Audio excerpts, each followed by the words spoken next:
Hey guys, Matt with Gottsch's Goo. We're going to do our complete restoration today on this Jeep Wrangler. This is what the results to be expected once we're done. Started off by a thorough inspection inside the frame, floor pan, checking suspension components out. We run a video camera inside the frame to see what we're working with. Once we have an idea where to go, we'll talk to the customer, come up with a good idea of what we need to clean, covers that need to come down, tires, the whole bit.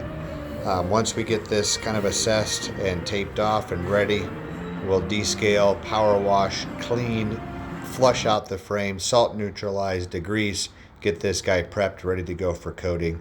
Here we're applying wool wax hard on. It sprays blue, but it dries matte black. It's a semi-permanent barrier. We also hit the inside of the frame with the black wool wax product. You can remember that ball joint, that's all cleaned up. And here's the results to be expected. We take a lot of thought and pride into our coatings. We cover all serviceable items to make sure the technician that works on it's happy. Book your appointment today.